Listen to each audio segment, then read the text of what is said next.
It's time for the Phil Ferguson Show.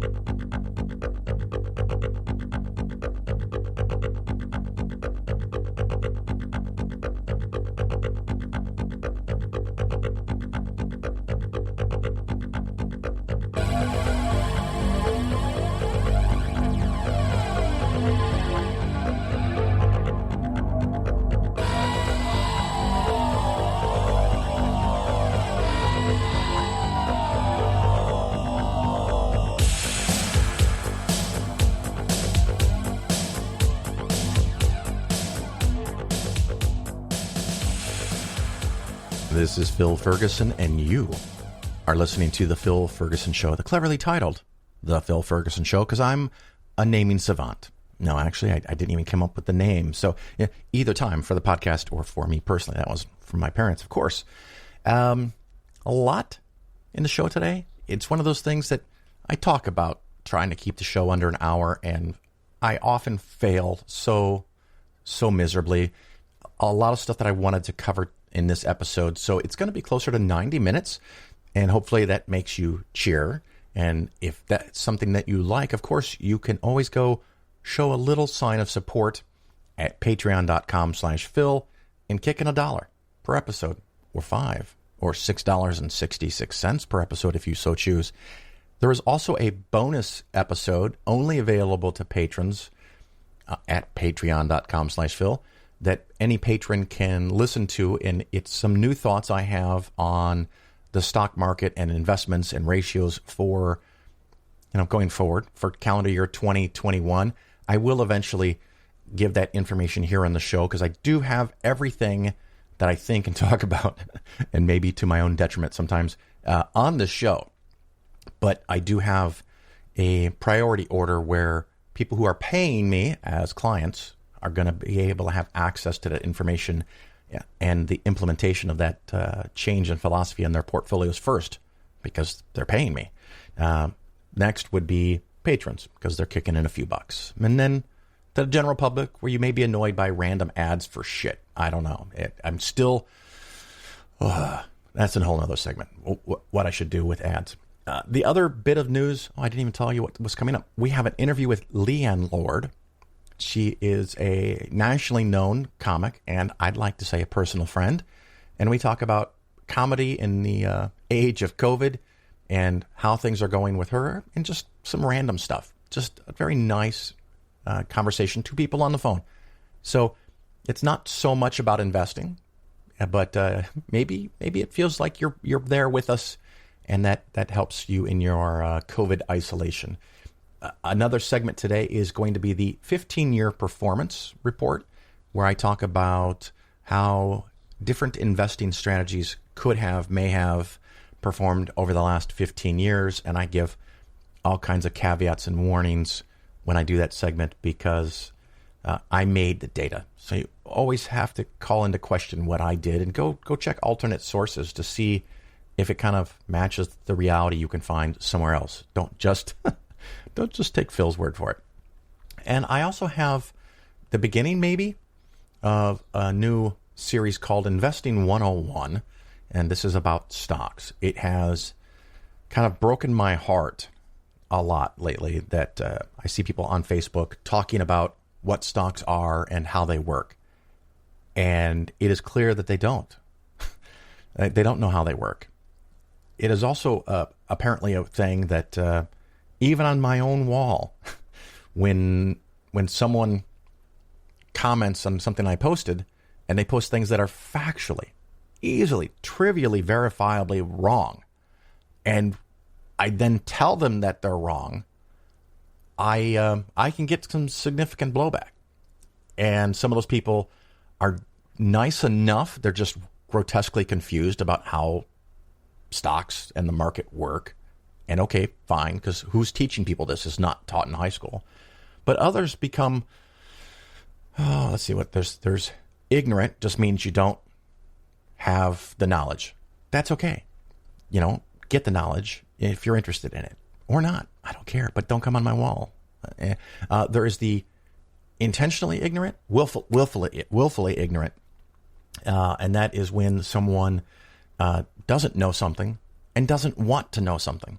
For whatever reason, they're willfully ignorant and they're going to stay that way. And then there's the belligerently ignorant. And that is someone who is not only ignorant, wishes to remain ignorant, and wants you to be ignorant too. And if they can't convince you of their silly ideas, they become belligerent. And a lot of people are no longer friends with me on my wall because of that. The responses have been truly staggering when I talk about basic investing stuff. If you want to learn about the market and how investing works, I would suggest a book. I know it's fuddy-duddy. I'm fucking 50. Oh my God. Reddit is not a good source of information. There might be good information there, but how do you know which pieces of information are good and which pieces aren't? Because quite honestly, if you tell me you get your information from Reddit, I assume by default that you don't know what you're talking about. You may be able to prove me wrong, but Reddit and the stuff that I've seen and the stuff that I've seen people share with me and post with me, sometimes it's very insightful and very smart and very accurate. Other times, it's cray-cray. I mean, we're talking flat Earth, Twin Tower conspiracy, the world flooded and stayed that way for 40 days, kind of crazy. It's not how the world works. Someone shared with me a meme about GameStop. I know I'm not talking about GameStop anymore, but just as an example for this point, that said all the reasons people were buying and selling the stock and how it would save the company or how it would do this or how it would do that. And they clearly hadn't even tried to use the Google. They hadn't gone and said, hey, that sounds interesting. I wonder if that's true. And go look up a couple of the keywords that are being presented to you and see if that's how it really works. And the problem is that if you pretty much know nothing about how it works, anything might sound good to you. It kind of feels right. That's not good enough. I also had a discussion with somebody where we were going back and forth, and they said something along the lines of, well, we probably just disagree because we're in different generations.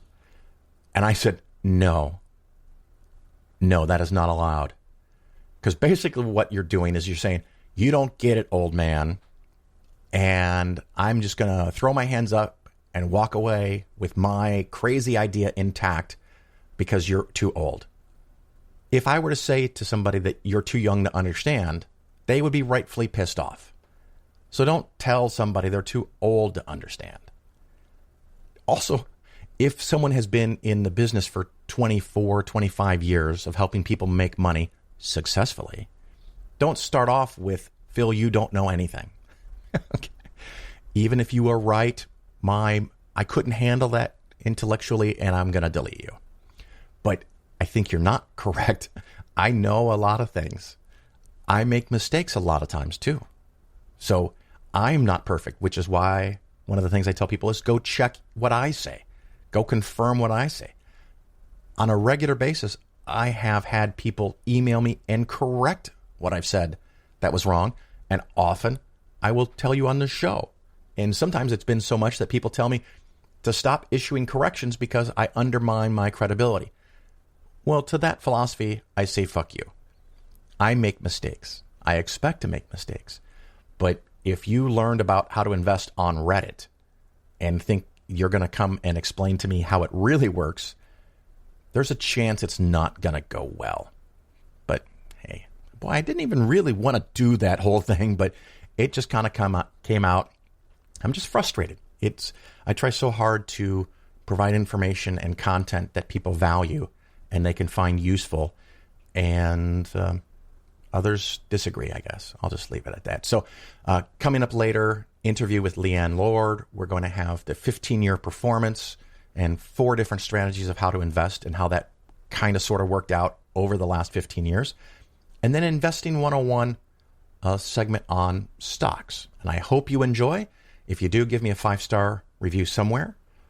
share the podcast with a friend, or go to patreon.com and sign up for at least $1 per show, which of course unlocks the bonus content with some new thoughts on balancing and market adjustments for the calendar year 2021. So we're going to take a quick break and get into the really good stuff.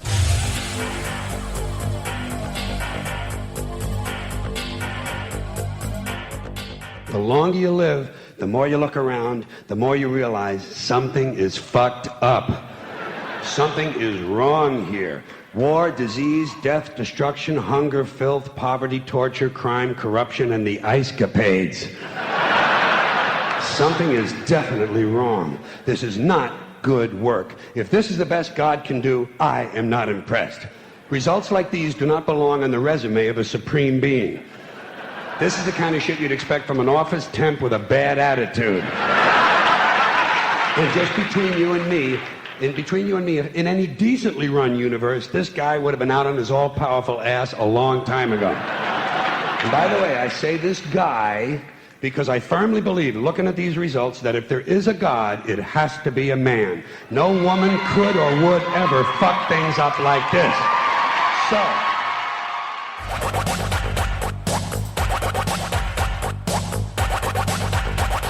This is the first segment of a new series that I'm thinking about doing called Investing 101. Going to go over some basic things and my thoughts about these things and how they're used and why they're used. It kind of comes from a handful of requests, mostly by email. Thank you, everyone who wrote me. I really appreciate you taking the time to talk to me. This one's about stocks. So what is a stock?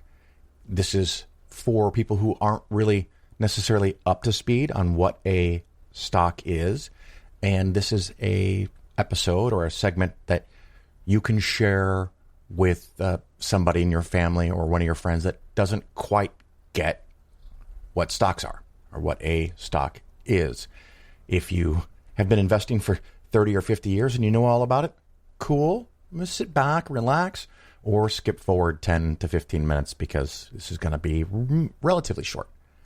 So the basic gist of a stock in a company, is that you are buying shares of a company, and the company takes that money from you and everyone else who bought the shares, and the goal is to use that money to create value. And by creating value, what I mean is that they're able to buy resources, minerals, they can use energy, they can hire people and pay them wages.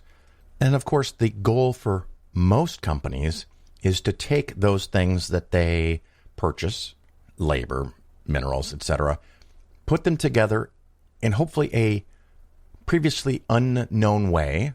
Or, of course, some companies might make money just by mining salt and putting it in a package and then selling it to you. But whatever the company does, generally speaking, the goal is to create something that has more value than all of the components that go into that process. So the sum total of all of the things used, bought, borrowed, rented, paid, create something that has a higher price, a greater value to somebody somewhere. It can be clothes, it can be art, it could be a smartphone. But the idea, of course, is that whatever they sell is worth more than what they spent to make it. And I often talk about companies create value. That's the cornerstone of this. That's the cornerstone of why stocks, in general, go up over time. Historically in the United States, and for a lot of the developed nations around the globe, that is somewhere around 8%, 10%, 11%, depending on where you look and what time frame you consider. If you take into account inflation, the return might be 6 or 7% after inflation. It's not huge. And the problem is that if you make huge profits, someone might look at that and say, well, they're making huge profits. I could do pretty much the same thing. And that introduces competition. Of course, there can be barriers to competition. Starting a company that's very big and advanced and complicated is hard to reproduce from start. As an example, I mentioned earlier, a smartphone. There's only so many companies in the world that have everything in place to make a smartphone and to be able to sell it for a profit. If you yourself want to start making a smartphone, you have to invent your own phone or buy the patents from somebody else who is probably your competition. And so you're giving your competition money. And you have to get all of the resources, rare earth minerals, all of the specialty products, and you have to write all the code or buy the code from somebody that makes the phone work. So it can be very costly, very expensive to just out of nowhere start up a company that makes something that's very advanced, very sophisticated. Even producing steel is something that's very, very complicated, and there's a lot of variations. There's a lot of heavy equipment and highly trained people to do that process. So starting companies like that can be very, very difficult. But that's the goal of, again, most companies. Can someone start a company for their ego or to lose money because it helps them some other way? Sure. But in general, the purpose of a company is to create value, and that comes back as a reward to the owners of the shares, because those shares represent ownership. If you own 51% of the company, you could say it's your company, and you can kind of do whatever you want because you own the majority of the company. Most companies are owned by multiple people. It can be 5 or 10 for a small company. It can be literally millions of people for a very large company. And a lot of those people don't get a direct voice in what is going to happen in the company because you own such an incredibly small portion. But often you can vote. And so you will get information, and you might get a ballot, or you might get a proxy where you can assign someone else your right to vote. And sometimes people will come out and say, I want to make this change in a company, but I need the support of X percentage of the voters.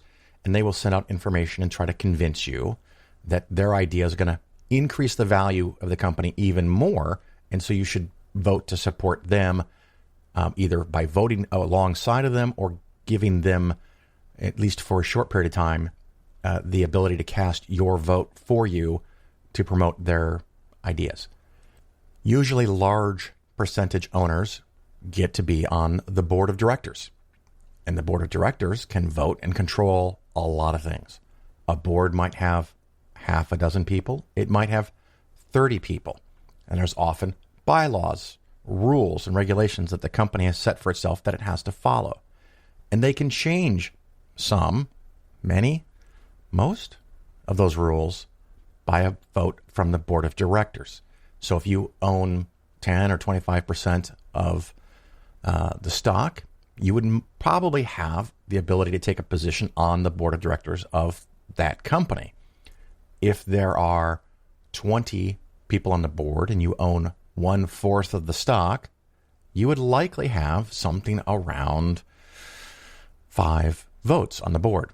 You could appoint 5 people and you could control them or suggest to them what they do or don't do. And if you don't like them, since it's your stock, you could remove that person as your representative on the board and appoint someone else.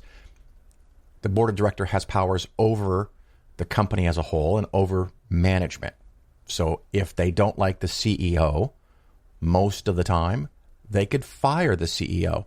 And this is likely true even if that CEO owns a big portion of the company, assuming that portion is under 51 or 50.01%, because then they could just veto or vote against the move to dethrone them as the person in charge.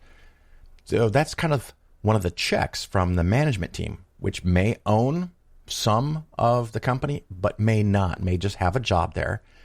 And a lot of companies will give out stock as rewards, as bonuses, as inducements to not only keep your job, but perhaps to reward you and try to get your focus on the company to be more attentive, more more motivated. There we go. More motivated. They want you as the employee to increase the value of the company because it makes you money. So it's no longer just your wages, but it's the stock. And if you can get rewarded stock that's $12 a share, would it not be better to be rewarded stock that's worth $25 a share? So kind of puts a little skin in the game and makes you an owner of that company. So these are some of the motivations why companies do this. And sometimes companies will hold back some of the shares that they have created. And those are called treasury shares. The typical thing for most companies, especially if they want money to invent, create, produce something and create value, at least as, again, the goal, when they do an initial public offering, an IPO, they might sell $5 billion worth of stock, and now someone else owns that company. The original owners may have held shares in reserve, so they have a significant interest, maybe even a controlling interest, but those would be held by other people.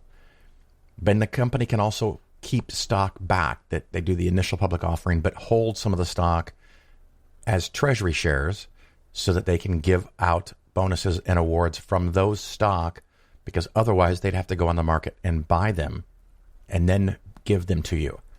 One thing that I see as a very common misconception is that when you buy a stock, generally speaking, you're not buying it from the company. You're buying it from another person or entity that already owns those shares. So if you buy $10,000 of stock in company A and person 4 sells you the stock to company A, your money goes to that other person. And that's it. They give you the stock, which allows you a small ownership or perhaps a large ownership in that company, and you give that person money. So that's what happens when a stock trades. It doesn't really affect the company at all because the company already issued all those stocks and received all the money from all those stocks. There is, of course, room for exceptions to this. As an example, the previously mentioned treasury shares, if the company, for whatever reason, is sitting on stock that could increase in value if the demand is higher, and now the company has more assets they can sell at a higher price in the future to have more money to invest in a new project. On the other side, if a stock price goes down, if all of the shares are out and the company is holding no shares, if the stock price falls from $20 to $4, it has pretty close to no effect whatsoever on the company. It might be a sign that the marketplace or the average investor is not confident in that company. It might hurt the company if they're sitting on a lot of treasury shares. So they had cash, they thought their stock price was too low, so they bought some to try to help encourage the price to go up by limiting supply, but yet the price still fell. And so they would lose all the money on that. If they are buying or selling treasury shares, the price of the stock can become important for a company. Most companies don't have a whole lot of treasury shares in reserve. It's often a very small percentage. They can go out on the market and buy the stock if they think it's too low. And if I recall correctly, historically, that was not allowed. I also think that should not be allowed. And quite frankly, I think a lot of the huge bonuses, which benefit me as an investment advisor because it benefits my clients, is great, but I think it can create, unnatural forces on the prices in the market when companies can buy and sell their own shares themselves, buying back themselves. I haven't really thought about that too hard, but I think I would be okay if that was not allowed again, like it was many years ago. So, when we have these current stories where people if you're trying to increase the value of the stock to save a company, odds are it's not going to work because the company doesn't own those shares. Other people do. The other thing that I see this a lot is with what do they call it? Social investing, where someone will buy or not buy stock in a company because they don't want to invest in that type of thing. So, for example, R.J. Reynolds makes cigarettes. I think I have the name right, but you get the idea. A company makes cigarettes, and you think that people shouldn't smoke. You think that it's a health hazard. I would probably agree with you, particularly on the second part of that. And you don't want to support that company, so you avoid buying that company's stock. You buy mutual funds that also avoid that company's stock. Great. But as far as an effect, you didn't do a fucking thing. You didn't help the company. You didn't hurt the company. That company doesn't give a shit that you didn't buy stock in their company. Now, you could argue, and there might even be merits to this argument, that if you got enough people to think like you do, and if you got enough people to not buy that stock, that you could alter the supply and demand for that stock. There is merit to this as a concept. The weird thing is that if the price of that stock falls 10, 20, 30% because fewer people are buying it, there will be people who were never interested in that company before the price fell, who now look at the price and they've decided that the assets that the company owns and the potential revenue that that company will make over the preceding 10, 15, 20 years is now a greater value than the price of that stock. So people will come in and buy the stock, and their desire to buy the stock pushes the price up. Your created lack of demand will help keep the price down, but others will buy the stock. What is really a weird thing is that you avoided the stock so the price went down.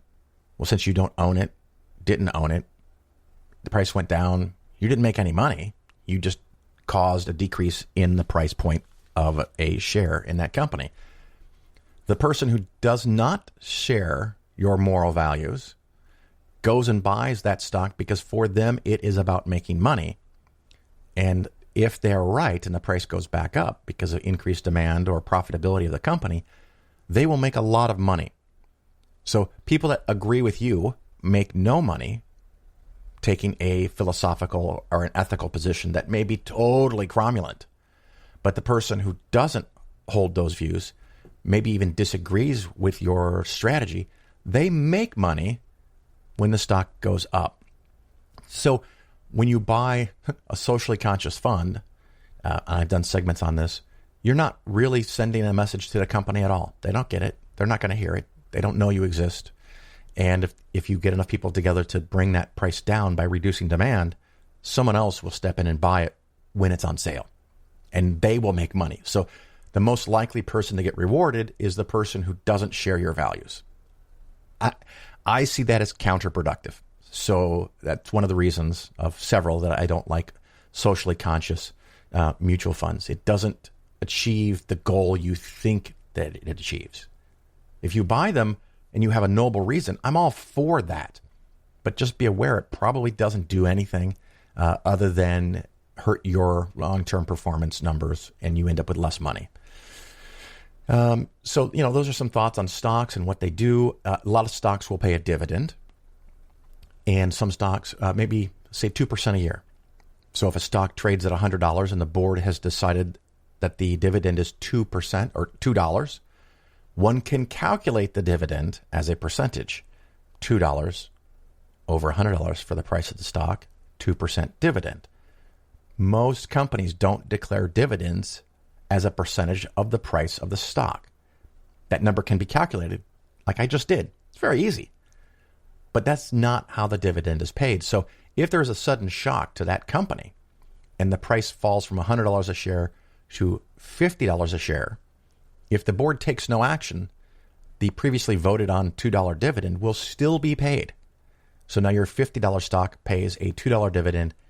One can calculate, just like one did before, that the dividend rate is now not 2%, but 4%. And from an investing perspective, that's nice because even when the stock prices in general fall, your dividends won't likely fall much. And when they do go down, there will be a lag and a delay.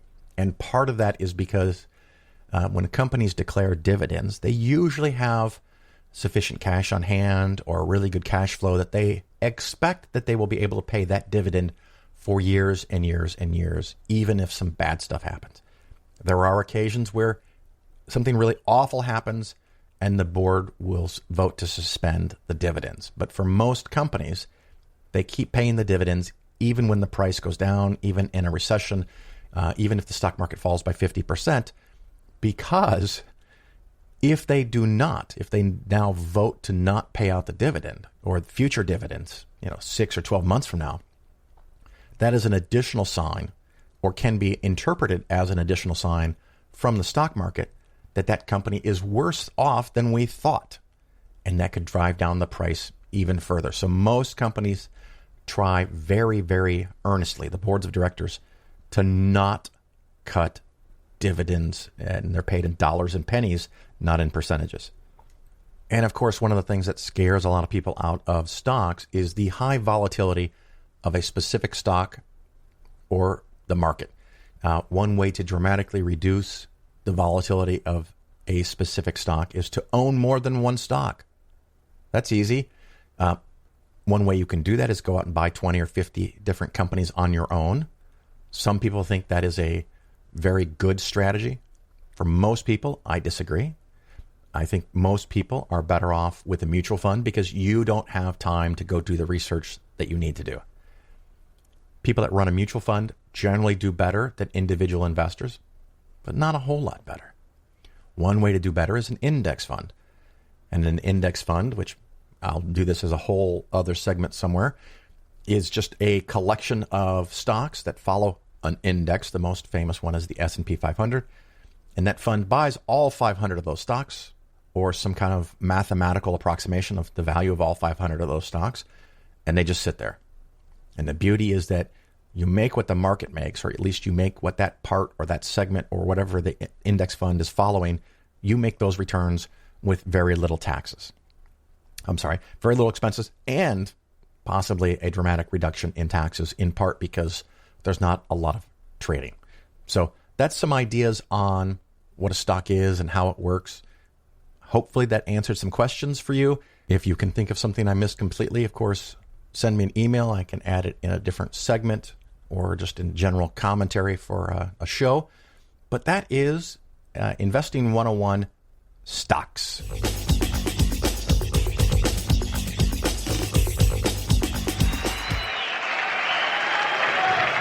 He loves you and he needs money. He always needs money. He's all powerful, all perfect, all knowing, and all wise. Somehow just can't handle money. Religion takes in billions of dollars. They pay no taxes, and they always need a little more. Now, you talk about a good bullshit story. Holy shit.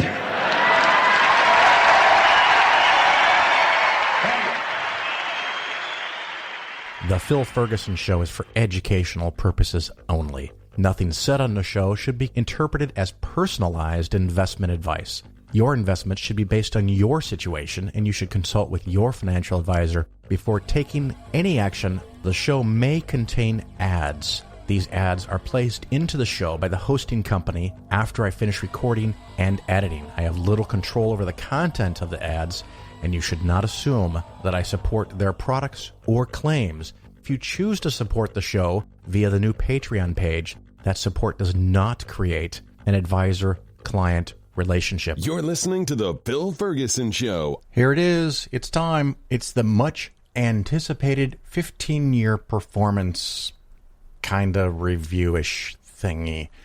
This was something I started 5 years ago, and I was able to get 10 years of data for a bunch of funds and a bunch of different ways to invest. And I've been adding to it each year just to see how it plays out. Now, I have to get out some of those warnings thingies.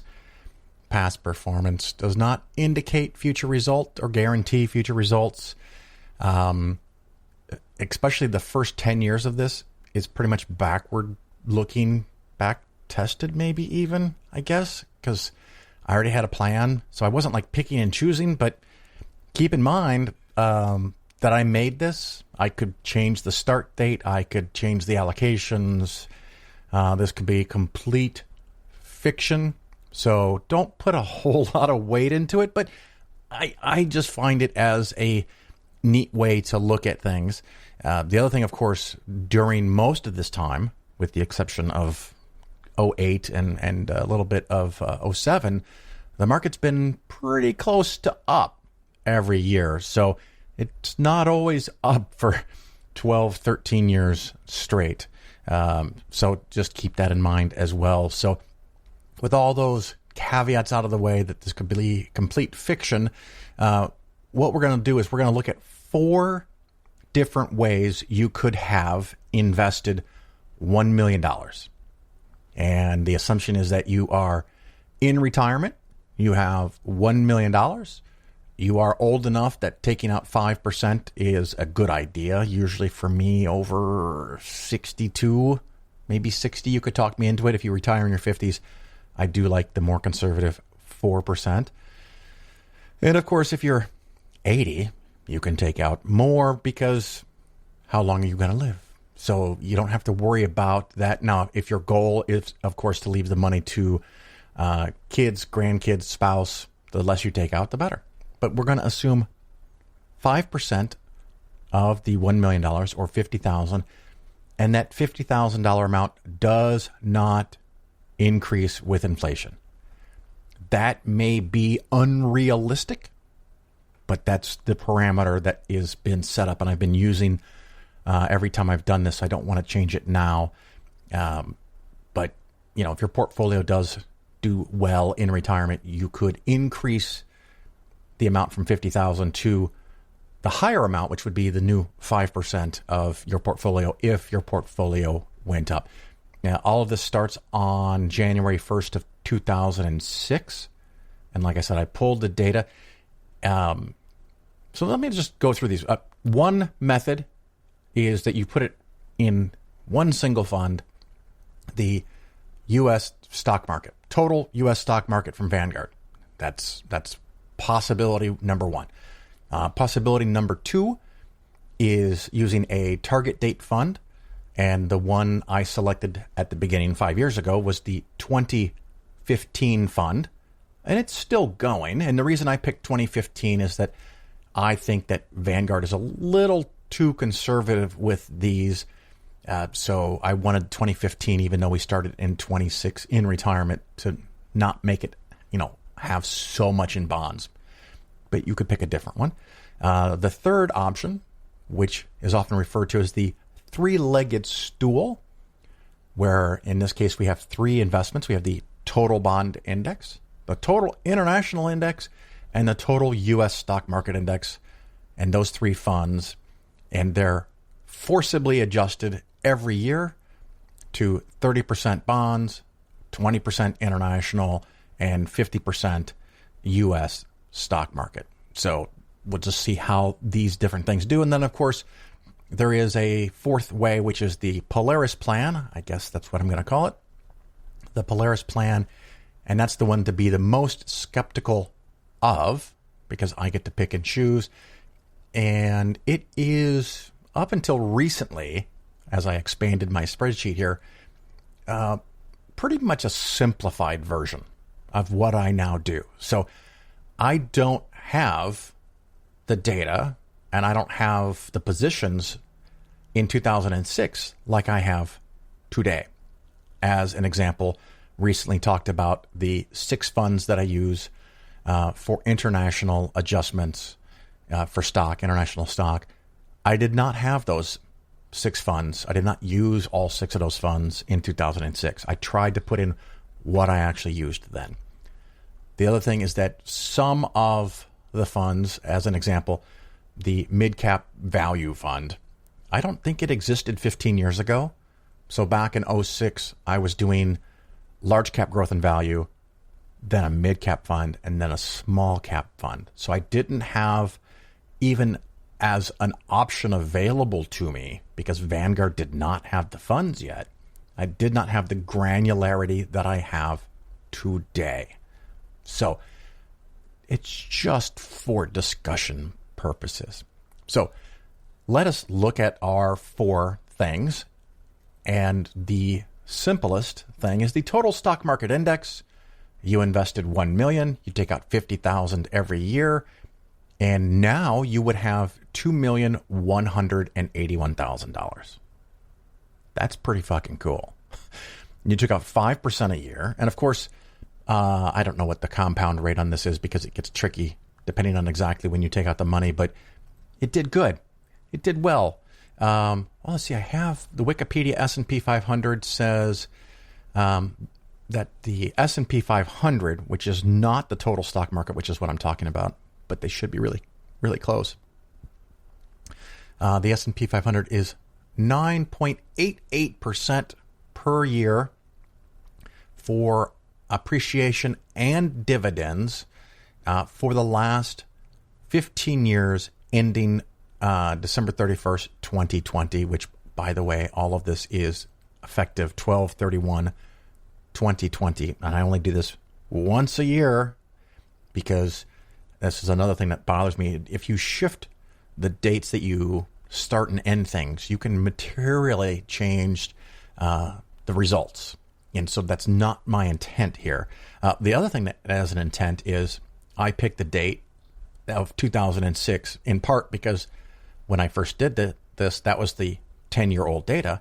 But I also wanted to pick a date right before the big market drop. I did not want to start in 2009 and show you only sunshine and roses. So we had to have the biggest single market year drop in a long time in 2008. Again, your total stock market portfolio, $1 million, became $2.181 million, even while taking out $50,000 a year. And if the market is returning 9.5% to 10% per year, and you're taking out 5%, and ironically, much less than 5% now, because 50,000 out of 2 million is about 2.5%. One would expect that when you're taking out 5 and then 4 and then 3%, that the portfolio will just keep getting bigger and bigger and bigger. This has the beauty of being painfully, profoundly simplistic. You just put it in one thing, the Vanguard Total Stock Market Index, U.S. Total Stock Market Index. The downside is that this is, I think, optimistically, magnificently wonderful, even though it includes 2008, which had a huge drop. If the market were to do something like that now, this is the one portfolio that would move down the most because it's one thing. I mean, it's all the stocks in the United States, but there's no bonds, there's no real estate, there's no international bonds, there's no international stocks. So if the U.S. stock market just took a big old dump and fell 50%, so could this.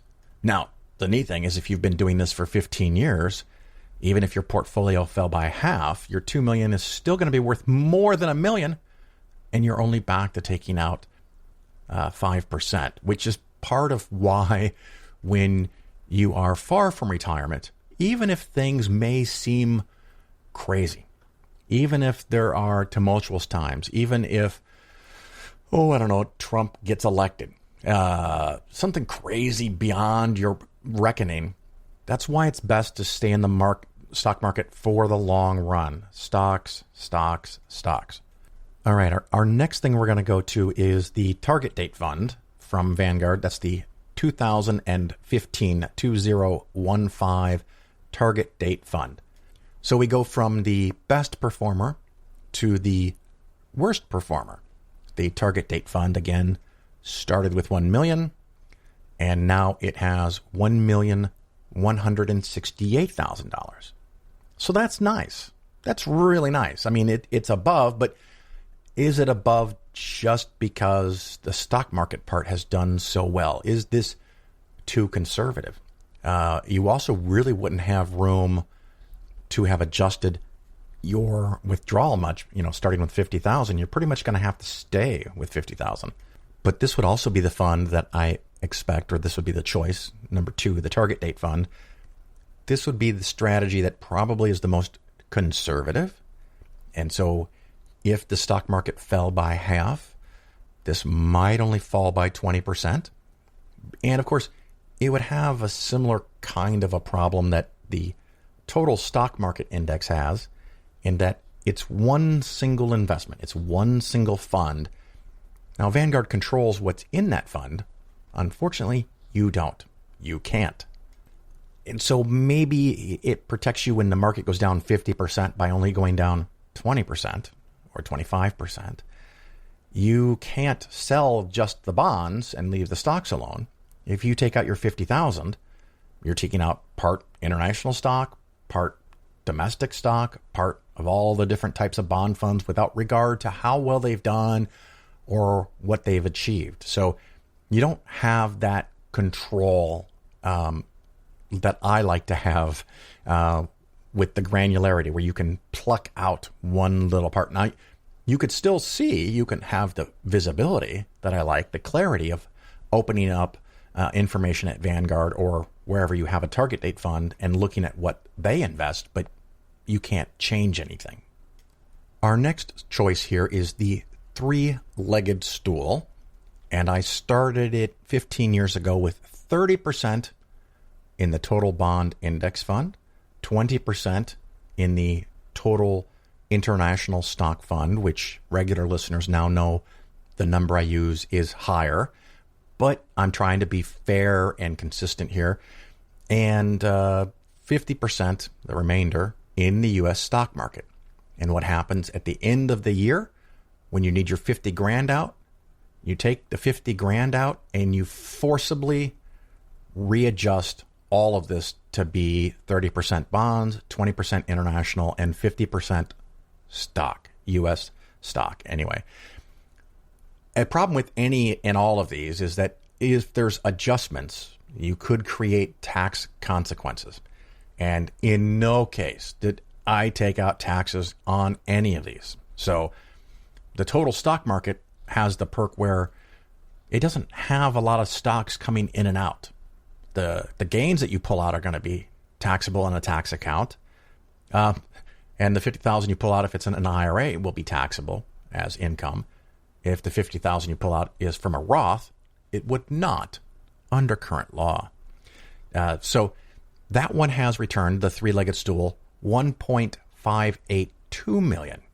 So not as good as the total stock market, as one would expect when the stock market's been up pretty much every year. I mean, there was two small decreases and, of course, a really big decrease in 2008. But for the most part, up for 12 years straight, you probably wouldn't expect to beat the total stock market. But it's definitely better than the target date fund because Vanguard's 2015 target date fund is more conservative than the 30% I put in bonds. Now, that might not be the right mix for you. You might want 40% bonds and 30% international, which would leave you maybe only 30% for the U.S. stock market. Your results would be lower, but could be have experienced less volatility and might have a smaller amount of drop going forward. The nice thing about this, even though I'm forcing it to snap back to the percentages, you're basically taking money out of whatever did the best and funding the ones that didn't do the best. And so this is a maniacally simple way to get a chunk of what I do. So if the stock market, U.S. stock market is the winner, you take your money out of there. If bonds are the best thing because all the stocks went down, you take the money out of there. I mean, it's not really something you choose. You're forcing to rebalance back to those numbers. So this is kind of nice. It's simple.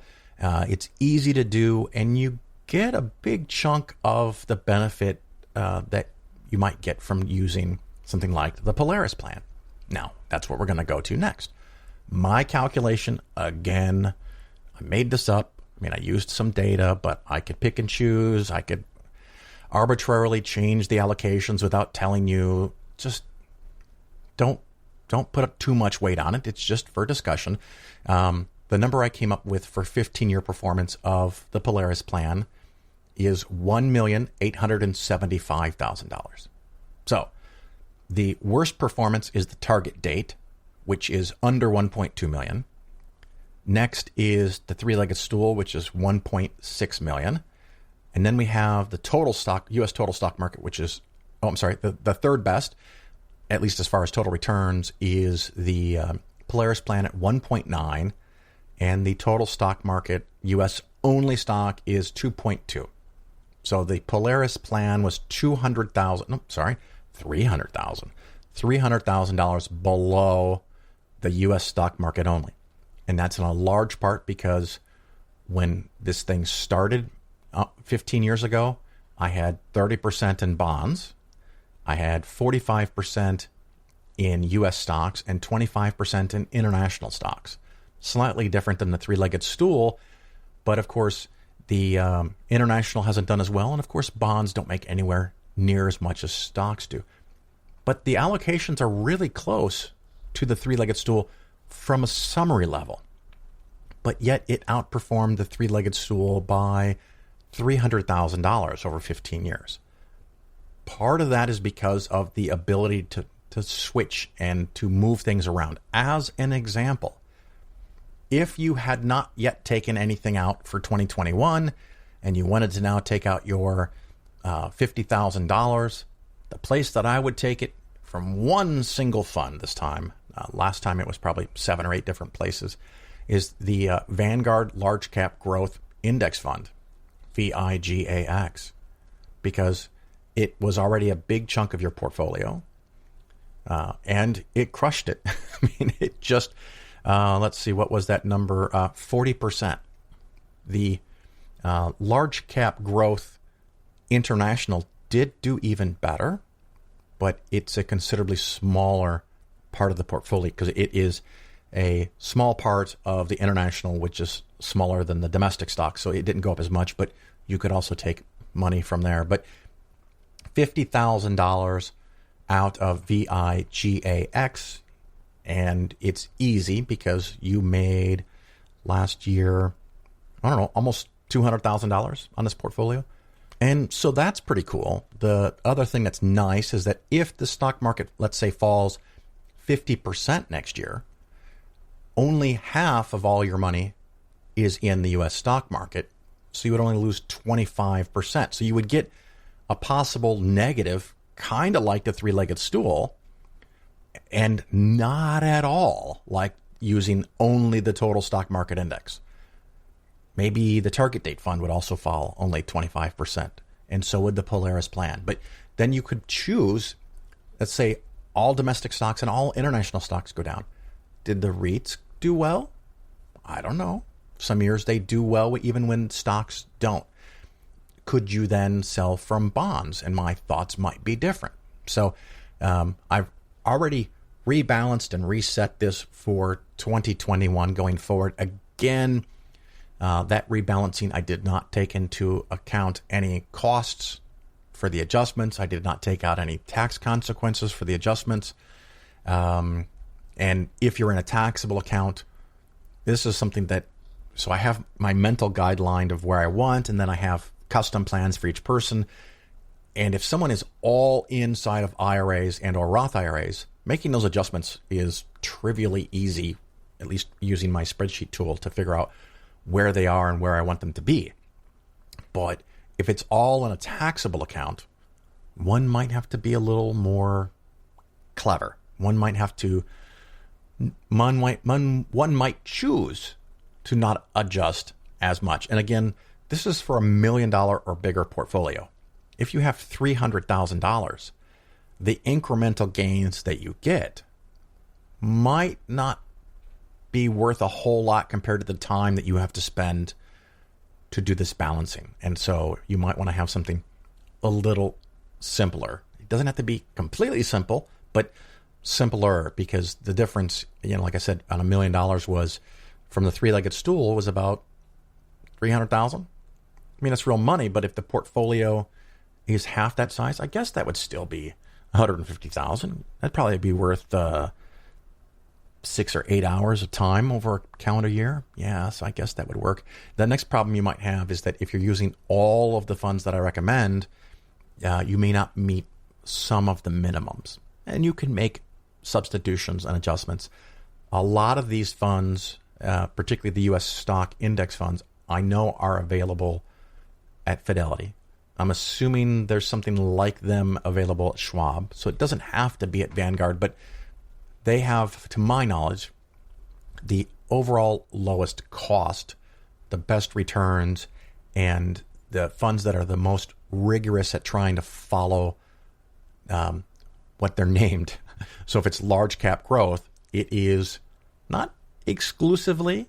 I overstated that before, and listeners corrected me. Thank you for that. But it's really predominantly, the vast majority of its investment is going to be large cap growth stocks in the U.S. So I like that control. So the Polaris plan did not have the biggest total return over the last 5 years. That's the U.S. total stock market. However, if you have a 30 or 40% drop in the stock market, since the Polaris plan has a generous portion in bonds, which started at 30%, now it's at 20%. And that's another philosophical thing. I have let it drift down for this theoretical person because they're still taking out $50,000 a year. So the total amount of bonds is going to be starting now about $380,000, where it started at $300,000. So it's a larger amount, but a smaller percentage. And so as long as you're taking out $50,000, the bond amount can stay roughly the same, maybe grow a little bit. If you start changing the amount that you're taking out, the bond portfolio might need to be a little bit bigger just in case there's something horrible that happens and the market's down for 5 or 6 or 7 years. Because if the market fell by half and takes 3 or 4 years to recover, not like it did in 2008, but like it did in 2000, 2001, 99, that 100% total U.S. stock market could look really bad because you are compelled to take money out of stocks while they're down a lot. And that could really put a pinch on your long-term plans. So I don't recommend the total stock market index, but to be fair, over the last 15 years, that was the winner.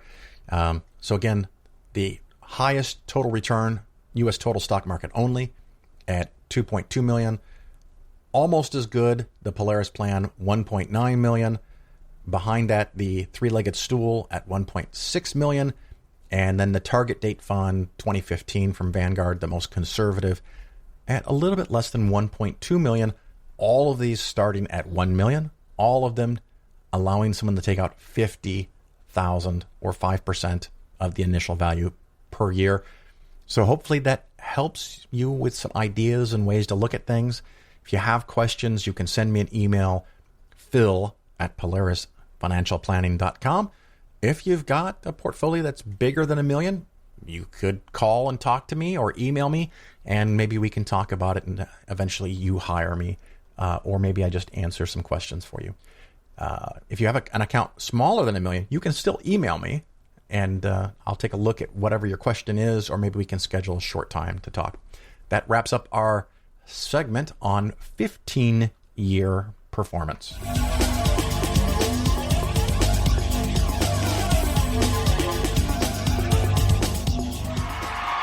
So, if there is a God, if there is, I think most reasonable people might agree that he's at least incompetent and maybe, just maybe, doesn't give a shit. Doesn't give a shit, which I admire in a person and which would explain a lot of these bad results. So rather than be just another mindless religious robot, mindlessly and aimlessly and blindly believing that all of this is in the hands of some spooky, incompetent father figure who doesn't give a shit, I decided to look around for something else to worship, something I could really count on. And immediately, I thought of the sun. Happened like that. Overnight, I became a sun worshiper. Well, not overnight. You can't see the sun at night. But first thing the next morning, I became a sun worshiper. Several reasons. First of all, I can see the sun, okay? Yeah. Unlike some other gods I could mention, I can actually see the sun. I'm big on that. If I can see something, I don't know, kind of helps the credibility along, you know? So every day I can see the sun as it gives me everything I need: heat, light, food, flowers in the park, reflections on the lake, an occasional skin cancer. But hey, at least there are no crucifixions, and we're not setting people on fire simply because they don't agree with us. Sun worship is fairly simple. There's no mystery, no miracles, no pageantry. No one asks for money. There are no songs to learn. And we don't have a special building where we all gather once a week to compare clothing. And the best thing about the sun, it never tells me I'm unworthy. Doesn't tell me I'm a bad person who needs to be saved. Hadn't said an unkind word. Treats me fine. So I worship the sun. But I don't pray to the sun. Know why? I wouldn't presume on our friendship. It's not polite. I've often thought people treat God rather rudely, don't you? Asking trillions and trillions of prayers every day, asking and pleading and begging for favors. Do this, give me that, I need a new car, I want a better job. And most of this praying takes place on Sunday, his day off. It's not nice, and it's no way to treat a friend. But people do pray, and they pray for a lot of different things. You know, your sister needs an operation on her crotch. Your brother was arrested for defecating in a mall. But most of all, you'd really like to fuck that hot little redhead down at the convenience store. You know, the one with the eye patch and the club foot, huh? Can you pray for that? I think you'd have to. And I say, fine, pray for anything you want. Pray for anything. But what about the divine plan? Remember that? The divine plan. Long time ago, God made a divine plan. Gave it a lot of thought, decided it was a good plan, put it into practice. And for billions and billions of years, the divine plan has been doing just fine. Now you come along and pray for something. Well, suppose the thing you want isn't in God's divine plan. What do you want him to do? Change his plan? Just for you? Doesn't it seem a little arrogant? It's a divine plan. What's the use of being God if every rundown schmuck with a $2 prayer book can come along and fuck up your plan? And here's something else, another problem you might have. Suppose your prayers aren't answered. What do you say? Well, it's God's will. Thy will be done. Fine. But if it's God's will and he's going to do what he wants to anyway, why the fuck bother praying in the first place? Seems like a big waste of time to me. Couldn't you just skip the praying part and go right to his will? It's all very confusing. So to get around a lot of this, I decided to worship the sun. But, as I said, I don't pray to the sun. You know who I pray to? Joe Pesci. Joe Pesci.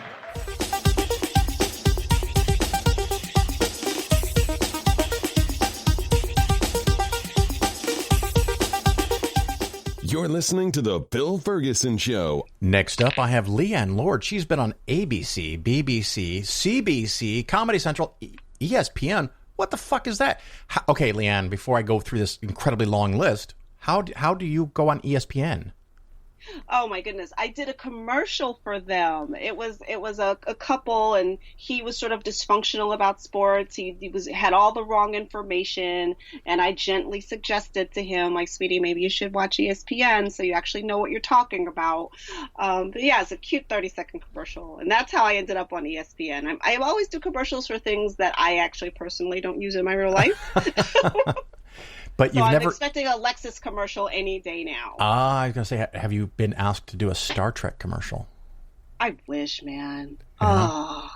Have you seen Star Trek commercial, cruise, guest spot, walk on? Have you seen? I do any and all of it. Have you seen the new show? I'm assuming you're talking about Discovery, because there's also Picard. Yes, I've seen both, but yes. Yes, I've watched them both multiple times. So now, okay, spoilers. Everybody, spoilers. Yeah. We're going to talk freely about this shit. So anybody else that has a problem, run away now. Start of season 3, Star Trek Discovery. Yeah.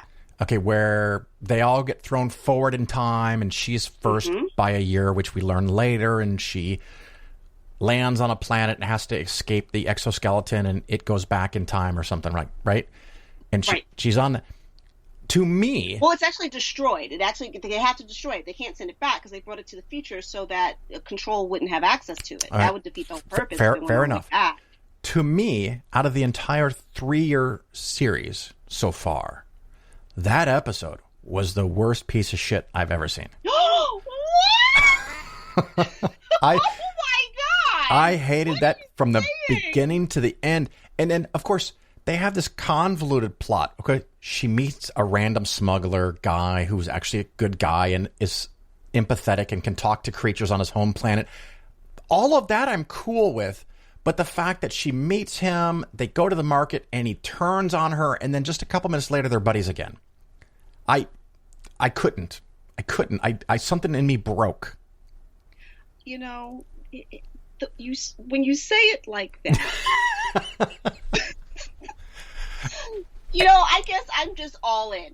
You know, like you would be rabid for your hometown sports team. Yeah, I'm there for not just Star Trek, but for Michael Burnham. Yeah. And of course, yes, he would taunt on her. Of course, she would get high. Of course, they'd be buddies again. Like, Yeah. yes, this makes perfect sense to me. Well, until someone with sense goes, no, it doesn't. It was so funny because when we watched that episode, and when it was over, my wife looked at me and she's like, "Are you okay?" And I'm like, I think I'm done. I can't watch this anymore. And she's like, "What? You like, at least at minimum, I like everything, even the movie with the whales. I like everything Star Trek." Man. And when I was done with that episode, I was just kind of sitting there numb, like, it's over. You know, it's been a good ride. It's been like 50 plus years for the series, and almost 50 years for me watching it. But after that, I'm just gonna have to walk away. And she's like, no.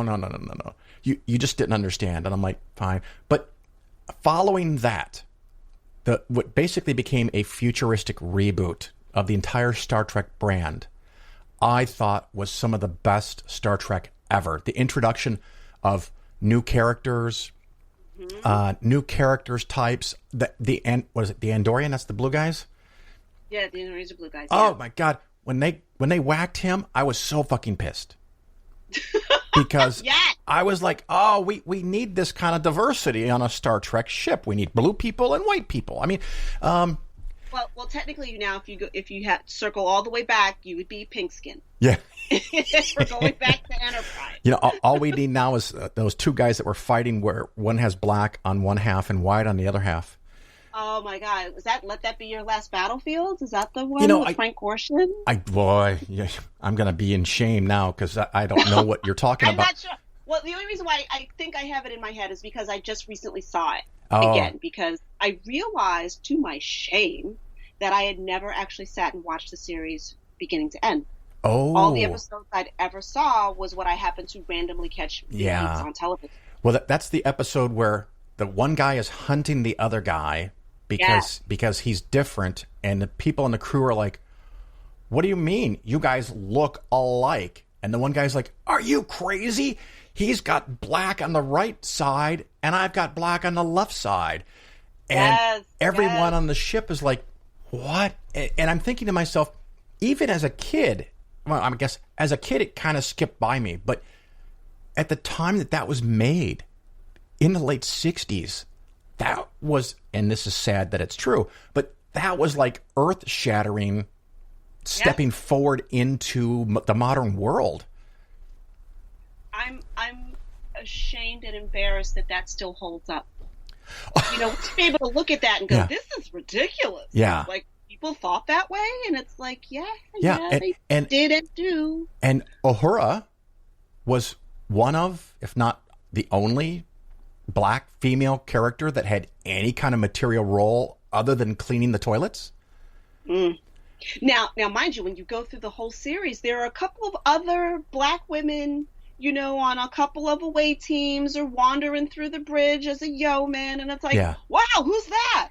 Yeah. I think there was somebody in the medical bay, but I guess because I'm now deliberately watching. Yeah. And paying more attention. But in terms of having a substantive role, yes, it was her. It was Nichelle Nichols. But I tell you, so I watched all of season 3 of Discovery, the newest one, which took forever to get apparently edited and finalized because of COVID.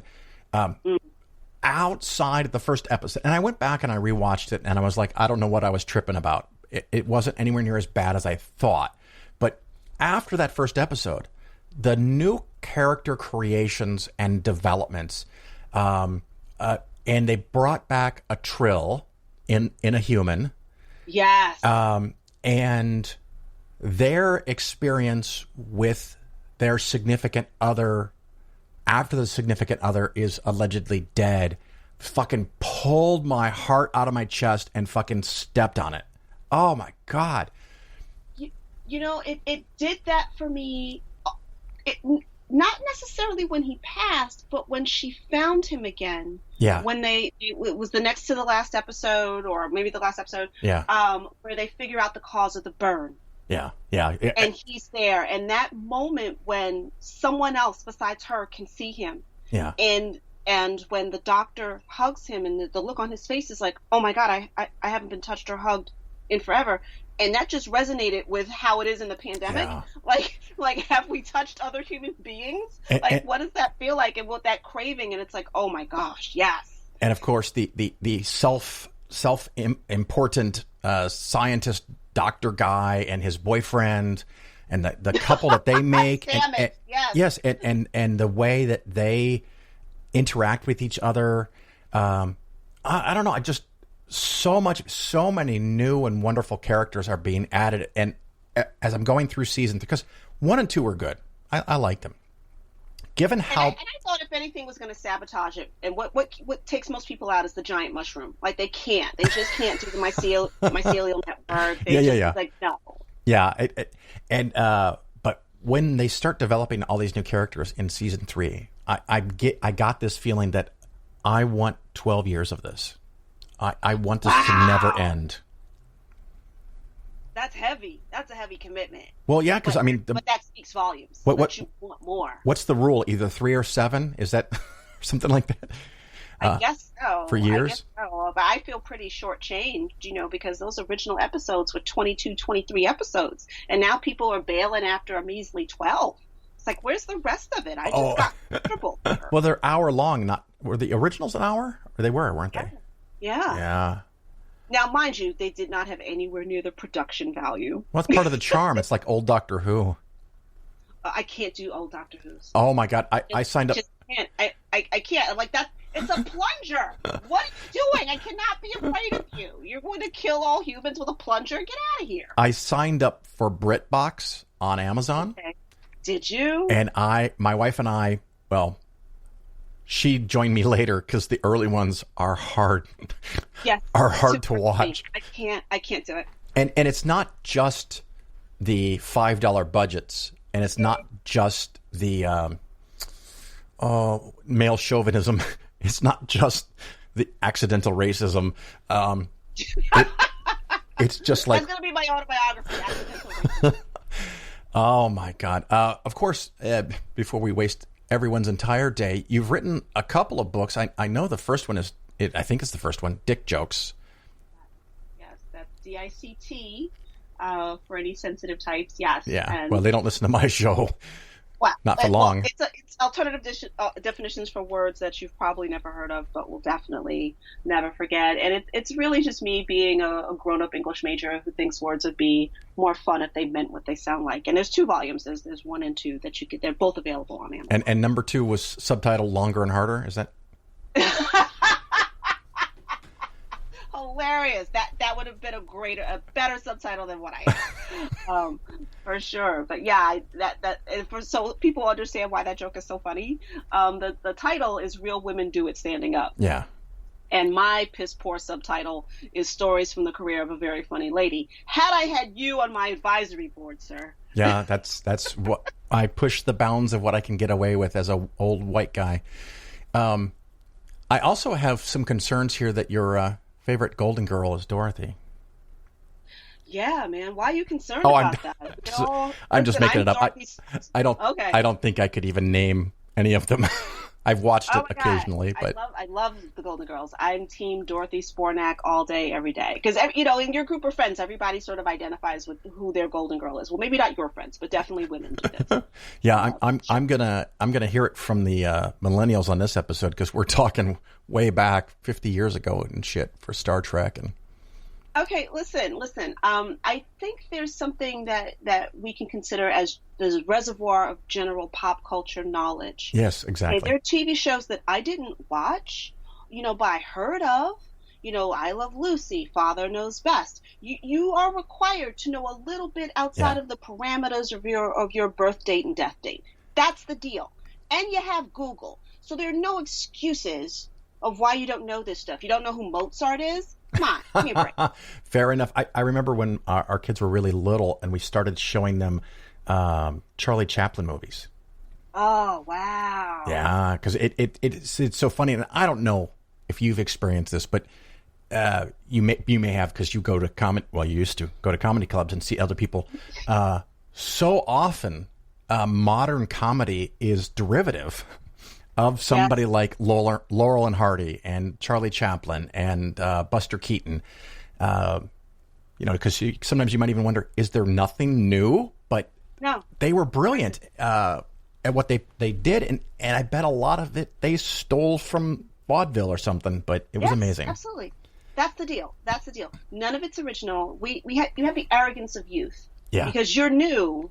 He's like, oh, no one's ever done this before. Yeah, okay. Like Michael Jackson, best dancer in the whole world, whatever. Yeah, unless you know who the Nicholas brothers are. And no disrespect. Each generation has to come and get up on the world stage and do its thing. But I think it's so much better served when you know what that tradition and the history is. It can even make what you're doing even richer. My daughter recently shared a meme on Facebook with me. Pardon me, where your daughter lets you be connected to her on Facebook. Yes, that's awesome. Absolutely. My daughter and son, it works out really well. And my wife and I, we try to respect boundaries a little bit on Facebook, but occasionally we'll say something. But she shared a meme, and there's a couple dancing, and it's cartoon, and then one of them says, "This new song is amazing," and then over in the corner is the old guy, and it's me, and that person has a bubble over their head. And that person is saying, they don't even know where this is sampled from. Yeah. Because I spent so many years DJing in clubs and weddings and stuff that I hear a lot of new songs and I'm like, I know where they took that from. I know where that's from. And it sometimes ruins the experience of the new song. But sometimes when they do it well, I'm impressed. Yeah. When they do it well. It's hard for me when I hear like an intro beat and I'm expecting the song that I know. Yeah. And now it's this new thing. And I'm like, well, what? Wait a minute. What? What is this? What is happening? But you're right. When they do it well, I think it does what music is supposed to do. Not only makes you happy, but bridges the generation gap. Yeah. Very well. Are you a big Beatles fan? Oh, man, I'm sorry if this is a deal breaker. No, I am not. Oh, okay. Well, I like the Beatles, and I didn't even know who they were before I went to college. That's how out of it I was. Wow. And I should have. But I've grown to like them, and my favorite album is Beatles Love, and this is the soundtrack for the Cirque du Soleil performance of Beatles Love in Las Vegas. Oh. And the reason I like it so much is because it's not just everything in there. Every sound is original Beatles. Nothing was allowed to be added to change it. But it's like a 60-minute mashup of Beatles songs. And so they weave in and out between, like, I Want to Hold Your Hand on a Yellow Submarine, and then, you hear Norwegian Woods in the background. Just fucking glorious if you like when sounds and music, especially if it's stuff that you already know. But to go a different way, random. I'm being random here for you. Are you familiar with the DJ named Hardwell? I am not. I fucking love his shit. He does like a lot of production mixes, remixes, also writes songs and does a lot of joint productions with other DJs, singers, artists, rappers. But he became, I think, most famous for live performances back in the before time when there could be a concert like in Miami where there's 150,000 people in a city and there's this stage that, is a football field wide of lights and show and fireworks and stuff. Just absolutely adore virtually everything he touches. It speaks to me. And my son introduced me to him, so I was so thankful for that. Nice. Yeah. Nice. Yeah, no, my musical tastes are bizarre, all over the place. I'm a little old fashioned and sort of stuck in my time. Like if you ask me who my favorite is, I'm going to tell you Tracy Chapman. Oh, and yeah. That's not even that far. I guess maybe it is that far back. Well, in today's times, I mean, don't forget, 2020 was an entire decade all by itself. So that was a long time ago. It was kind of like we were in a fast car. It just went through the whole year. Yeah. And I thought I wanted a ticket to anywhere. Yeah. You can't always get what you want. No. That's something totally different. So what are you doing now? Because I know a big part of your job, career, shtick is stand-up comedy. How does that work in the time of COVID? I'm very proud of the comedy community. We sort of cried on our couches for about 2 weeks, and then we said, "This shall not pass." Yeah. and we transitioned to doing virtual shows. And very early on, I got asked to do a virtual shows for Comedy Oakland in LA. In Oakland.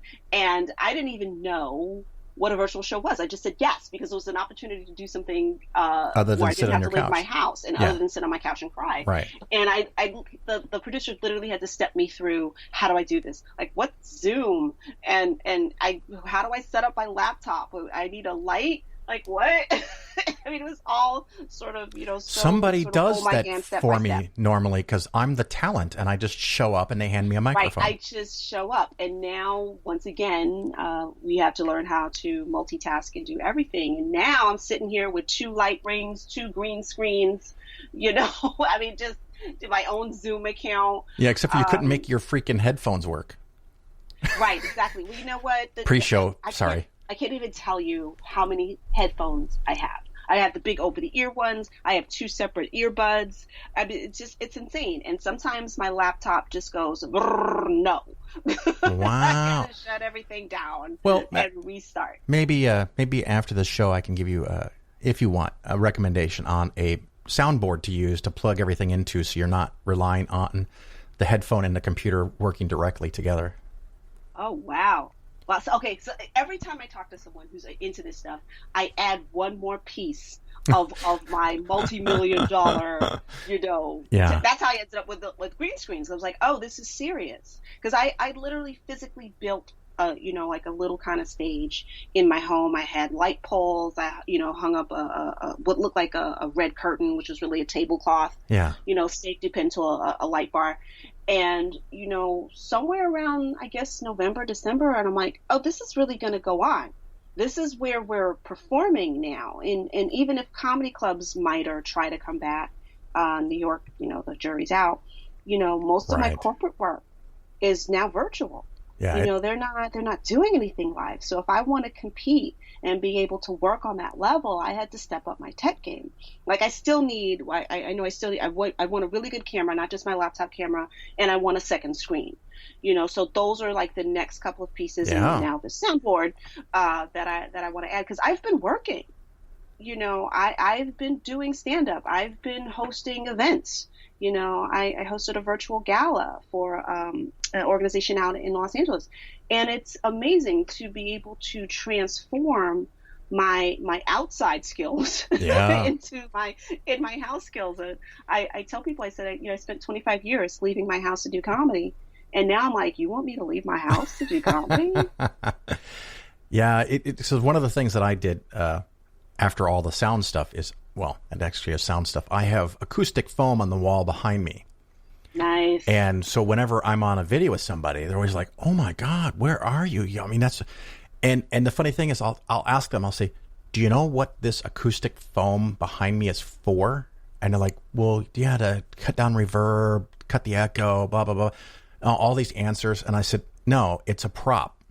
It's there. It's a visual effect, because when you see a wall of foam behind me, it gives the impression that I'm a professional.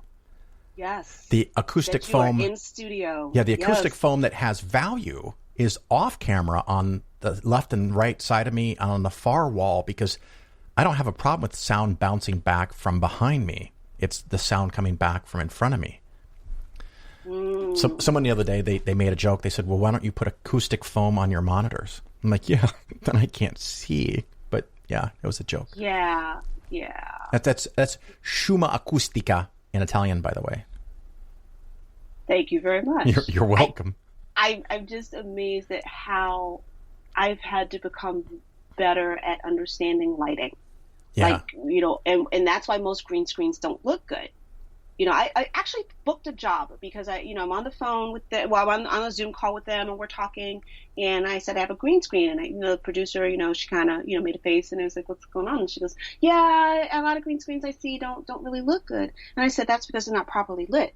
And her eyes lit up like, tell me more. Yeah. And literally, I had just had that conversation with one of my comic friends the day before, explaining to me how to make my green screen work better. Yeah, but now you had that knowledge, and you were able to not monopolize it, monetize it.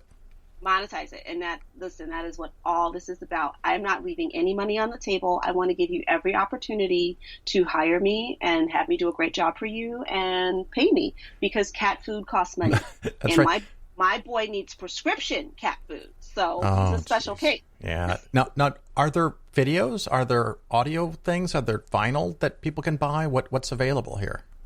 Oh, sure. Listen, I actually released an album in the pandemic last year, and it was a re-release of an album I had done back in 2008.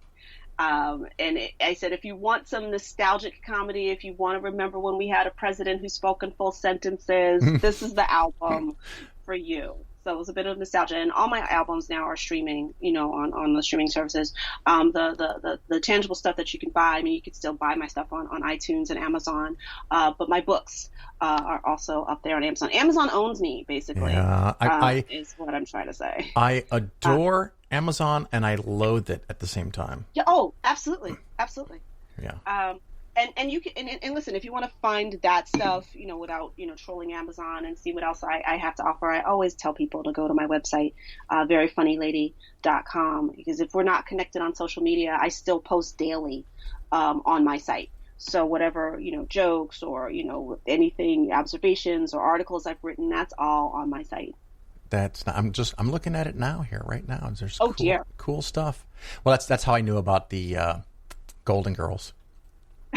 Yeah, I do have a 10 things to know about me sort of thing, because you never know when people most people pop on, they want quick information, they're gone, like when's her next show, and then they're gone. Yeah. Some people step up their fandom, and they're like, well, who is this woman, and they want to know, and especially when someone's booked me, and they're looking for my bio and they want to know and connect, and so that's there. I'm still from the old-fashioned days of, you need more than just your Instagram account. Yeah, it's funny because I have ended up going the other way because of the success of the podcast. My website is, how should we say this? It neglected? It exists. It Okay. exists.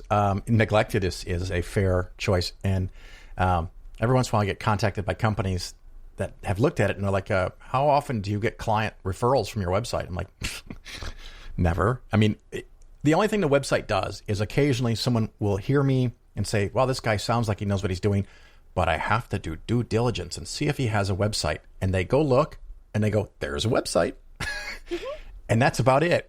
That's really all it does. Listen, and I'm so pathetic, but I'm sure I'm plate spinning and doing extra work for no reason, but well, yours is different. And it's a weird thing because I'm assuming for you, the hardest thing for most businesses is getting customers, getting someone that says, I want to give you money for what you do. Mm-hmm. And just because of stupid fucking luck, and I'm the only person that markets to atheists, I have a base that no one else has tried to even bother with. So we don't all have that luck. Right. I mean, I feel that my staying busy in the pandemic, even if it felt like busy work, I was still, posting content. I was still posting jokes. I was still doing my, lighthearted history, which I do every day, which will hopefully be a book. I want a year's worth. Now, when you say you do this every day, just for your own personal amusement, are you putting out videos, live feeds? What's going on there? Yeah. No. I wish I did more video. I'm so reluctant on video because for me it takes work. I look at, everyone says, no, it doesn't take work. Just look at YouTube, look at Instagram, look at TikTok. Yeah. People are just shooting videos. And I'm like, yeah, they're just shooting videos. It looks like crap to me. I'm from the era where, no, this is a production. You got to actually have some values. You got to have the lights. You got to have the makeup. And to me, that just feels like a lot of work. But my content my comedy is more intellectual. So a lot of my stuff is text-based. It's jokes that are written out. Sometimes they're memes that I've created. A lot of times they're memes that I've created of myself. But what I found is that posting regularly on social media was the new bar hopping. It was the new networking. So even before the pandemic, I'm not going to pop. I'm tired. I don't want to pop around in Barstool and hang out at clubs all the time. But having an ever-present presence on social media, people are like, oh, wow, yeah, Leighann's working. That kept me in their minds so that when they're looking for somebody, who do they think of? They think of me. Yeah. Yeah, you're absolutely right. I knew I saw this earlier on the website. I couldn't find it again. The audio comedy album thingy is Leighann Lord. I'm not urban, I'm urbane. And like you're talking about, it's a lot of wordsmithery. Yes. And yes, it is. And it was, I found it, sort of in my personal archives. And I'm like, yeah, why not? People release old shows all the time. And I'm like, it can't hurt. And that it's a nice counterpoint to the new stuff because my Dry Bar comedy special just came out a couple of weeks ago. And if your audience is unfamiliar with Dry Bar, they're based out in Provo, Utah, which should give you a hint that their brand is clean comedy, like squeaky clean. Like I was worried that I couldn't pull it off because they were so strict. Yeah. But I did it, and it was so much fun. And, you could see it's for free. I have the link on my site. I want people to see it. Dry Bar also has an app, where you can download it and watch not just me, but a whole bunch of comics because they're up to season 5 now of just some really, really funny people where you're not going to have, if you're sensitive to this, you're not going to have a clutch the pearls moment. And what's also nice about Dry Bar, and this was before the pandemic, so at the time it seemed, very new. If you've enjoyed a comic, you can tip them. You can directly go, you know what, that joke was funny, or I really liked her. Here's $5. Here's $500. I don't want to limit your imagination. Yeah. So it allows, for that sort of that patron experience where you can actually support a working artist, which now, I won't say post-pandemic, but during the pandemic means even more because my industry was absolutely devastated. Have you set up the tipping on YouTube? No, I haven't made that point yet. I earn every single follower, and I'm embarrassed to say that I did not take my YouTube channel very seriously for a very long time. And so I'm not at that threshold where I have that yet. So if I can get like 200 more people, that would be awesome. Does that only turn on when you get to 1,000 or 10,000? Only turns on when you get to 1,000. Now I'm sure when I get to 1,000, they'll reset the mark. Because I take things personally. So here's the deal. Tell us, what is your YouTube channel? My YouTube channel is Leighann Lord Comedy, all one word. Okay, so listeners, when you hear this, not only do I want you to go there, but I want you to take something from Leighann's channel, share it, put it up on your Facebook wall, Twitter, whatever, and tell everybody that the man is keeping her down until she gets 200 more people. And let's make this happen because we have a chance to help a fellow non-believer make money. That's what this is all about for me. So thank you. I really appreciate that. I see this link to a Dry Bar comedy special. I'm tempted to click on it, but I'm afraid it would jump in with audio right now, so I'll have to watch it later. Right. Yeah, I don't know if it's an automatic start. So. Now, you didn't go anywhere. Is that your setup at home? Well, that's what I forget. I have to remind people. I actually taped that. I recorded that in the before times. Oh. I flew out there November 2019 to record that, and then they're very, very precise. They take their time, with the post production. But then the pandemic hit, and it slowed everything down. Yeah. So I kind of almost forgot that I did it. Because like I said, 2020 was a long, long time. And I'm actually really happy that they did take their time and had it come out in 2021, because this entire, even though it's only been a month or so, we're only into February, it feels new. Yeah. It feels like a brand new day, and having something like this, such good news, such a new thing to share with everybody, it just feels right. So if your company is wanting to have a meeting and nobody can show up, but they're feeling a little depressed and you want to liven up the mood, you can call Leighann Lord. The website, of course, is veryfunnylady.com. And what was the YouTube again? Because I'm scared to open YouTube right now again. No, it's Leighann Lord Comedy. Leighann Lord, and it's Leighann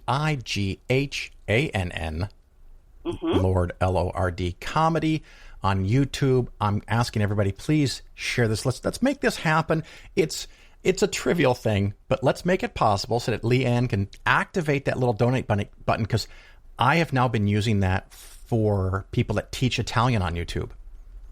Because I watch a lot of videos, and every once in a while, I have a thought like, wow, this is just me watching this 10-minute video about double pronouns. It's so easy for me to watch and learn. How much time did they spend to make that? And I'm just mooching. Yeah. What the fuck? And so one of them, it showed up, would you like to make a donate? I think it was a donation or contribute or tip. I can't remember the phrase they had. And I'm like, sure. I clicked on it, and it's YouTube, and it's all connected, and it says, do you want to use this credit card? And I go, yeah, sure. And poof, I sent $5 to somebody. Nice. And I'm thinking, you know what? This is what it needs to be. There's a lot of people who are doing valuable things. If someone's already making $1 million telling 13-year-olds how to put on makeup, whatever, they're on their own. Agreed. I'm not going to help them, but we need to make sure that we, where possible, pay attention to the changes that have happened because of COVID, to make sure we don't lose the things that we actually value, but maybe forgot that we value because we're busy and we're distracted. And of course, you know what? If you're struggling and don't have a job, fine, I get it. You're one of the people we want to help. But if you have the means and you're just stuck at home, go watch some Leighann Lord content, and throw her a couple dollars. Yeah, and I appreciate that, and I would love to be able to get my YouTube channel there. In lieu of that, on my site, I think on every page it has, buy me a coffee.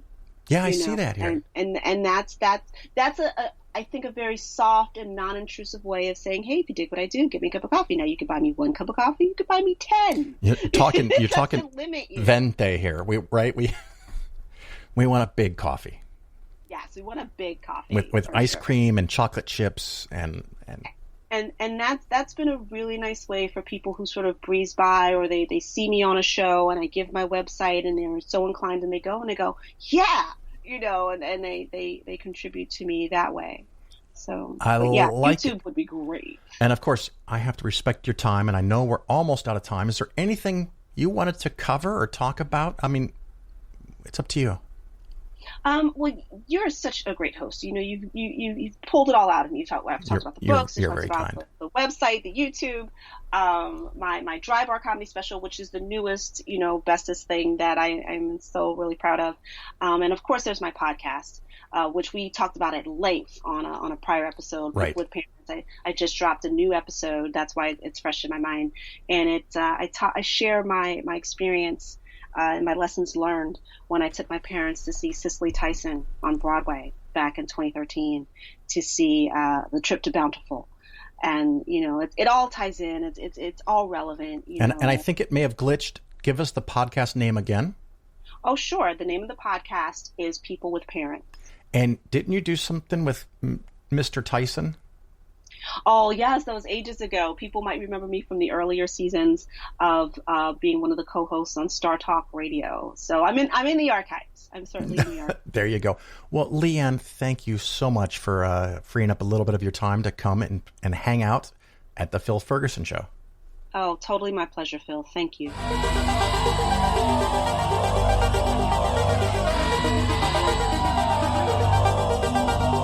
Thank you for hanging in there with me. It's been a nice long show. Hopefully you liked the content, or at least most of it.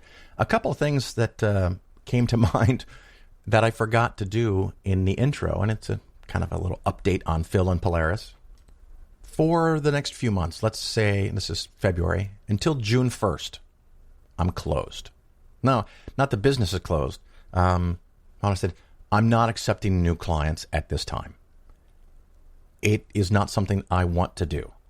I like my job a lot, contrary to what it may have sounded like at the beginning. Being annoyed with people on Facebook, I think, is part of Facebook now. I like my job, but I am now at the point where I'm working a lot of hours. And I worry that people that are already paying me, that people that hired me years and years ago, people that have been there for me when I needed money, when I wasn't making as much, I guess.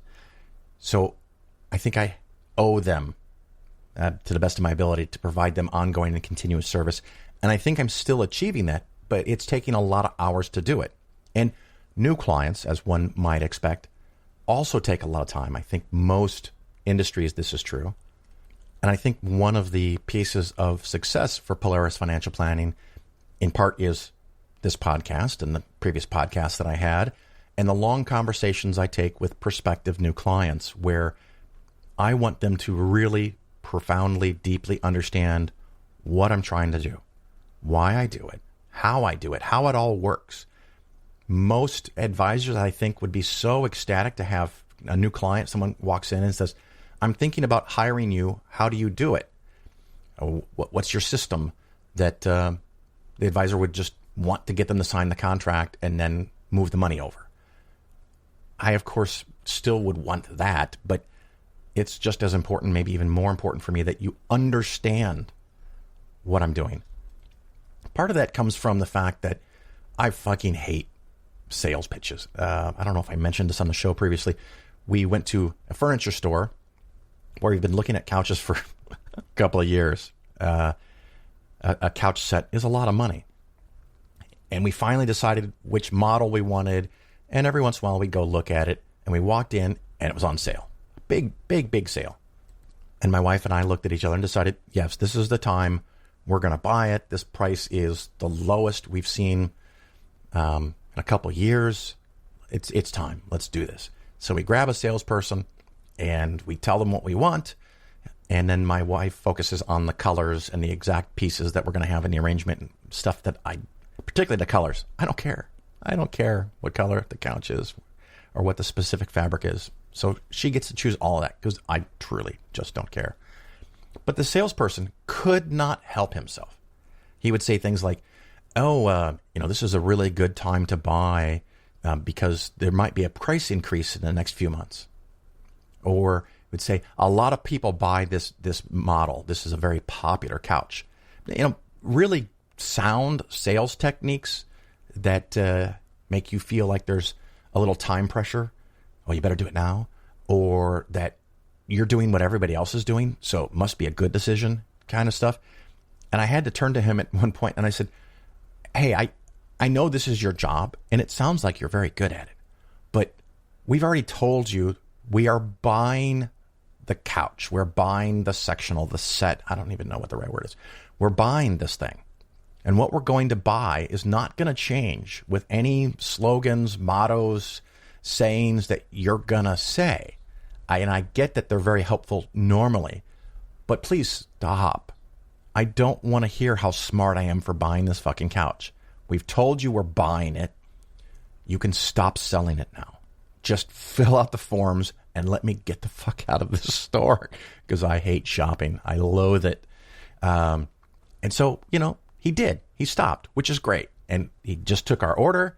He put all the information in the computer. And several months from now, we're going to get this couch. Just in the shape, size, format, and colors and fabric that my wife wants. And so she's happy.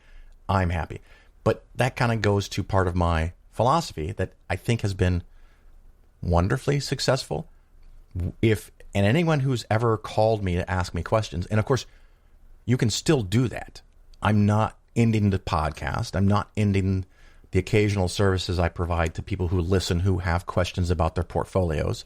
You can still email me, Phil@PolarisFinancialPlanning.com. But for now, I'm going to pause on taking any new clients. Now, of course, I'm not a complete idiot. If you say, Phil, I have $10 million, would you take me? I probably would. Like I said, I'm not completely stupid to how much money that would bring me and how much I could help them. But I'm working a lot of hours, feeling the stress. And maybe it's just this time of year.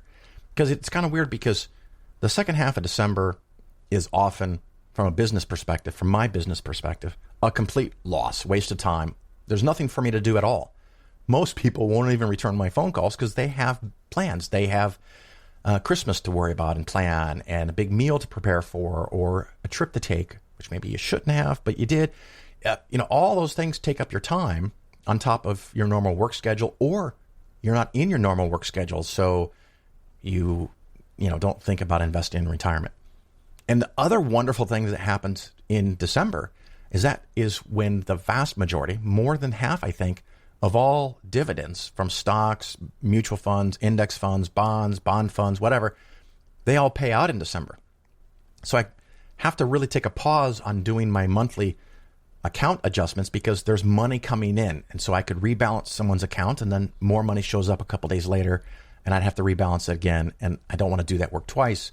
So I wait till January when things settle down. But it creates a situation where almost everybody got a bunch of dividends and I've got to invest it.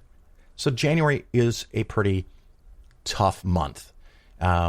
February historically has not been that tough, but so far I've been really busy, and now I'm concerned with tax season coming up because sometimes people want to do things last minute. I beg you not to if you can avoid it, but all the way up till April 15th, which is also a shortened time period for you doing your taxes because most people were able to delay and do it by July 15th last year. So you only had 9 months to psychologically prepare yourself for doing taxes yet again. And so during all that, if you have already talked to me, if we're already in the process of you becoming a client of Phil and Polaris, that's not going to change.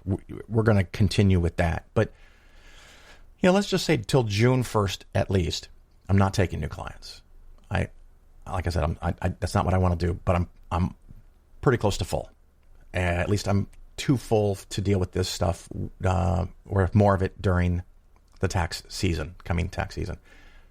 Somewhere in June, I'll let you know if I'm going to go back to $1 million as a minimum, if it's going to be a higher minimum, or I'm just going to say, I'm full, I'm done. I'm just going to stop taking new clients.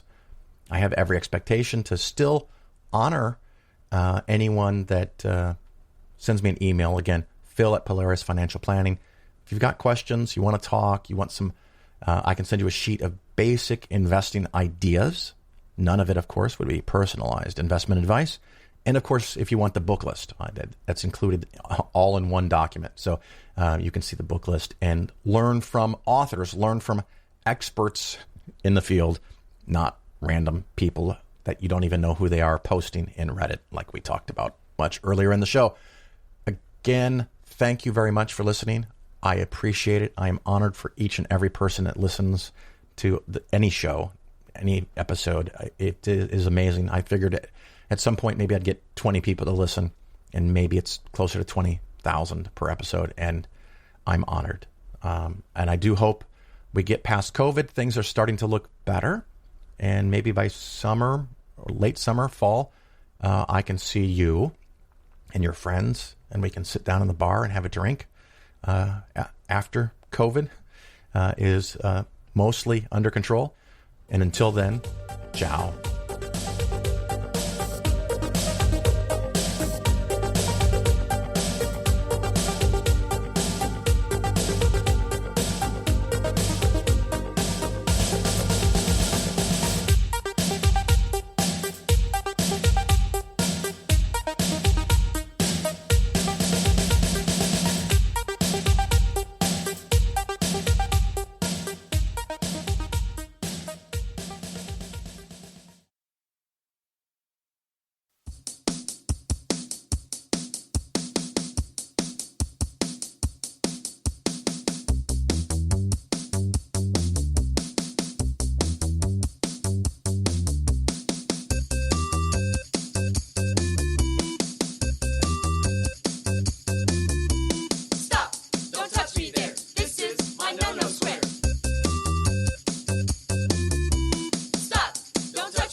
Sexual advances are not appealing. In fact, I'm starting to get the uh-oh feeling. And my mama said my special parts are just for me. So why in the world are you trying to creep? Stop! Don't touch me there. This is my no-no square. Stop! Don't touch me there. This is my no-no square.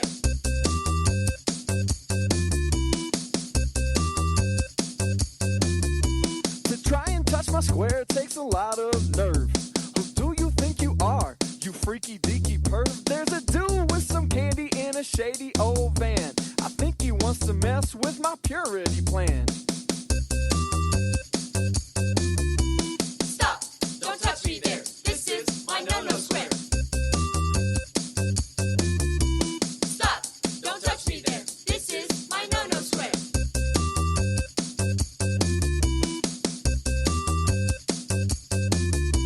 My square's not a circle or a period or dot. It's just my one little very own spot. So keep your grubby little dirty little hands off me. Why won't you respect my privacy? I just want to be left all alone, so step off me and go back home. I'll tell you again if you're not aware that this is my own no-no square. Stop! Don't touch me there. This is my no-no square. Stop! Don't touch me there.